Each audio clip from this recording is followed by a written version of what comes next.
ಈ ಅನುಭವ ನಮ್ಮೆಲ್ಲರಿಗೂ ಆಗಿರುತ್ತೆ ಅಲ್ವಾ? ಒಂದು ಇಂಪಾರ್ಟೆಂಟ್ ಪ್ರಾಜೆಕ್ಟ್ಗೆ ಹೊಸ ಐಡಿಯಾ ಬೇಕೇ ಬೇಕು, ಆದರೆ ಬ್ರೇನ್ ಪೂರ್ತಿ ಬ್ಲ್ಯಾಂಕ್ ಆದ ಹಾಗೆ ಅನ್ಸುತ್ತೆ.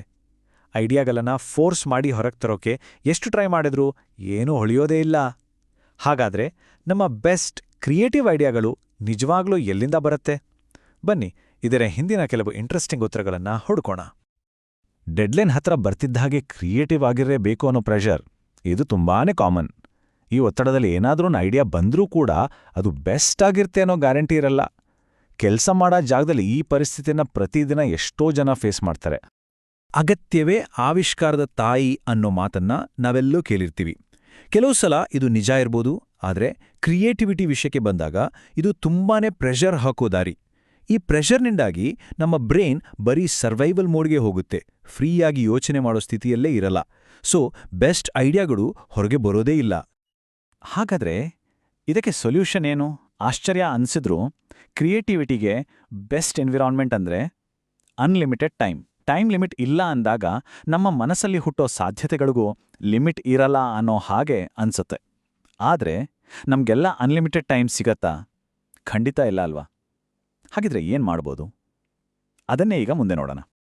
ಈ ಕ್ರಿಯೇಟಿವಿಟಿ ಪ್ರಾಸೆಸ್ ಇದೆಯಲ್ಲ, ಇದನ್ನ ಒಂದು ರೀತಿ ಮೆಡಿಟೇಷನ್ಗೆ ಹೋಲಿಸ್ಬೋದು. ನಮ್ಮ ಮನಸ್ಸು ದಿನನಿತ್ಯದ ಟೆನ್ಷನ್ ಗಡಿಬಿಡಿಯಿಂದ ಹೊರಬಂದು ಪೀಸ್ಫುಲ್ ಆದಾಗ ಮಾತ್ರನೇ ಹೊಸ ಐಡಿಯಾಗಳು ಹುಟ್ಟೋಕ್ ಸಾಧ್ಯ. ಆ ಒಂದು ಶಾಂತ ಸ್ಥಿತಿಗೆ ಹೋಗೋಕೆ ಸ್ವಲ್ಪ ಟೈಮ್ ಹಿಡಿಯುತ್ತೆ. ಹೌದು, ಸುಮಾರು 20 ನಿಮಿಷಗಳು. ನಮ್ಮ ಬ್ರೈನ್ ಡೈಲಿ ಆಕ್ಟಿವಿಟೀಸ್ನಿಂದ ಒಂದು ಕ್ರಿಯೇಟಿವ್ ಸ್ಟೇಜ್ಗೆ, ಅಂದರೆ ಆಲ್ಫಾ ವೇವ್ ಸ್ಟೇಟ್ಗೆ ಬರೋಕೆ ಅಷ್ಟು ಟೈಮ್ ತಗೊಳುತ್ತೆ. ಈ ಸ್ಥಿತಿಯಲ್ಲಿ ಮನಸ್ಸು ತುಂಬಾನೇ ಶಾಂತವಾಗಿ ಹೊಸ ವಿಷಯಗಳನ್ನ ತಗೊಳ್ಳೋಕೆ ರೆಡಿ ಇರುತ್ತೆ. ಸೊ ಇದಕ್ಕೆ ಪೇಷನ್ಸ್ ಮತ್ತೆ ಟೈಮ್ ಎರಡೂ ಬೇಕೇ ಬೇಕು.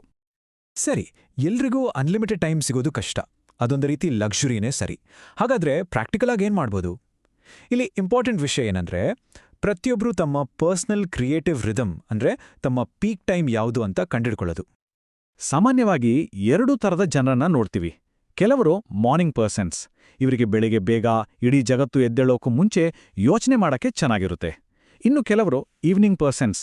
ಇವರಿಗೆ ರಾತ್ರಿಯ ಸೈಲೆನ್ಸ್ನಲ್ಲಿ ಐಡಿಯಾಗಳು ಚೆನ್ನಾಗಿ ಫ್ಲೋ ಆಗುತ್ತೆ. ಪ್ರತಿಯೊಬ್ಬರು ತಾವು ಯಾವ ಗುಂಪಿಗೆ ಸೇರ್ತಾರೆ ಅಂತ ಗುರುತಿಸ್ಕೊಳ್ಳೋದು ಇಂಪಾರ್ಟೆಂಟ್.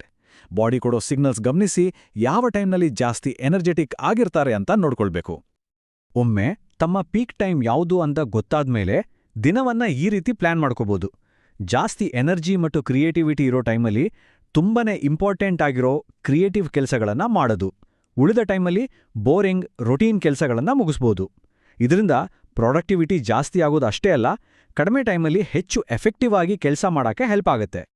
ಈಗೊಂದು ಇಂಟ್ರೆಸ್ಟಿಂಗ್ ಪ್ರಶ್ನೆ. ದಿನವನ್ನೆಲ್ಲ ಪ್ಲಾನ್ ಮಾಡ್ಕೊಂಡಿರ್ತೀವಿ, ಆದ್ರೆ ಬೆಸ್ಟ್ ಐಡಿಯಾಗಳು ಸ್ನಾನ ಮಾಡಬೇಕಾದ್ರೆ ಅಥವಾ ಮಲ್ಗೋಕೆ ಸ್ವಲ್ಪ ಮುಂಚೆನೇ ಬರ್ತಿದ್ರೆ ಏನ್ ಮಾಡೋದು? ಇದು ಸುಮ್ಮನೆ ಕೋಇನ್ಸಿಡೆನ್ಸಾ ಅಥವಾ ಇದರಿಂದ ಬೇರೆ ಏನಾದ್ರೂ ಕಾರಣ ಇದೆಯಾ? ಈ ಶವರ್ ಐಡಿಯಾ ಅಂತೀವಲ್ಲ, ಇದು ಬರೀ ತಮಾಷೆ ವಿಷಯ ಅಲ್ಲ. ಇದೊಂದು ಇಂಪಾರ್ಟೆಂಟ್ ಸಿಂಪ್ಟಮ್. ಅಂದ್ರೆ ಇದರ ಅರ್ಥ ಏನ್ ಗೊತ್ತಾ?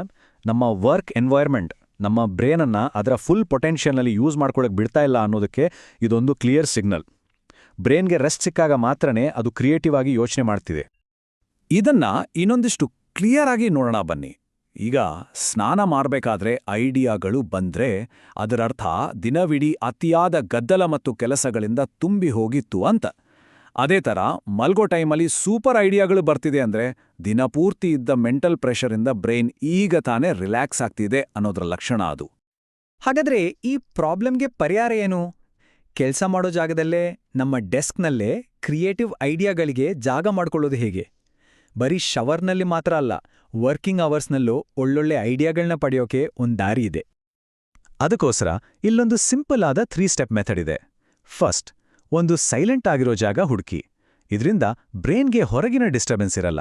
ಸೆಕೆಂಡ್, ಮನಸ್ಸಲ್ಲಿ ಓಡ್ತಾ ಇರೋ ಎಲ್ಲಾ ಗೊಂದಲದ ಯೋಚನೆಗಳನ್ನ ಒಂದು ಪೇಪರ್ ಮೇಲೆ ಬರ್ದಿಡಿ.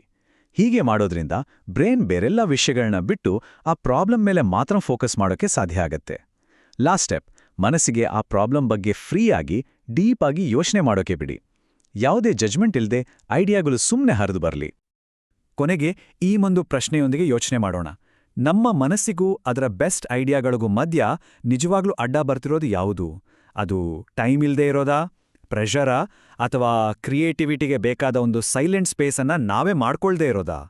ಈ ಪ್ರಶ್ನೆಗೆ ಉತ್ತರ ಹುಡುಕೋದ್ರಲ್ಲೇ ನಮ್ಮ ಕ್ರಿಯೇಟಿವಿಟಿಯ ಕೀ ನಮ್ಮ ಕೈಗೆ ಸಿಗಬಹುದು.